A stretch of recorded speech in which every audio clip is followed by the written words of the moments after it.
ન્યૂઝમાં આગળ વાત કરીએ તો ખેડ બ્રહ્મામાં વિશ્વ આદિવાસી દિવસની ઉજવણી કરવામાં આવી છે। ત્યારે આર્ટ એકતા કેમ્પસ મેત્રાલ ખાતે મુખ્યમંત્રી ભૂપેન્દ્ર પટેલની અધ્યક્ષતામાં રાજ્ય કક્ષાના આદિવાસી દિવસની ઉજવણી કરવામાં આવી। આદિજાતિ વિકાસ, પ્રાથમિક, માધ્યમિક અને પ્રૌઢ શિક્ષણ ગુજરાત સરકાર મંત્રી ડોક્ટર કુબેર ડિંડોર તથા આદિજાતિ વિકાસ શ્રમ અને રોજગાર ગ્રામ વિકાસ ગુજરાત રાજ્ય કક્ષા મંત્રી કુંવરજી હળપતિની પ્રેરક ઉપસ્થિતિમાં વિશ્વ આદિવાસી દિવસની ઉજવણી નિમિત્તે અનેકવિધ વિકાસલક્ષી કામોનું લોકાર્પણ અને ખાતમુહૂર્ત તેમજ વિવિધ યોજનાઓ અંતર્ગત સહાય વિતરણ કાર્યક્રમનું આયોજન કરવામાં આવ્યું હતું।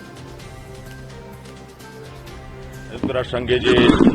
9 ઓગસ્ટ 1994માં વિશ્વ આદિવાસી દિવસ તરીકેની જે ઘોષણા કરી અને એના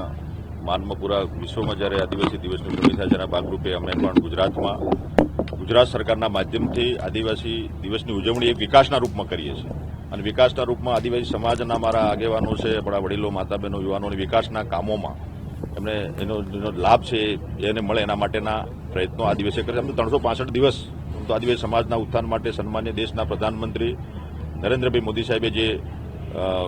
પાયો જે કંડાર્યો હતો વિશ્વ વનબંધુ કલ્યાણ યોજનાના માધ્યમથી એને આગળ ધપાવીને અમારા માન્ય મુખ્યમંત્રી શ્રી ભૂપેન્દ્રભાઈ પટેલ સાહેબ આગળ વધારી રહ્યા છે અને આજે અમારા ગુજરાતમાં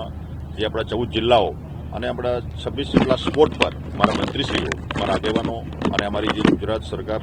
આદિજાતિ હસ્તક સંચાલિત જે સ્કૂલો હતી આપણી 838 જેટલી સ્કૂલોનું એ બધાનું આજે લાઈવ અહીંયાથી પ્રસારણ છે અને બધાને જોડીને આજે વિકાસના રૂપમાં આ દિવસને અમે ઉજવીએ છીએ અને આજે વિશ્વ આદિવાસી દિવસને વિકાસના રૂપમાં વિકાસની ભેટ 1014 કરોડ જેટલી માતબર રકમ જે કામોનું ખાતમુહૂર્ત, કેટલાક કામોનું લોકાર્પણ અને વ્યક્તિગત લાભો અમારા ગુજરાતના આદિવાસી બાંધવોના ચરણે આજે ધર્યા છે।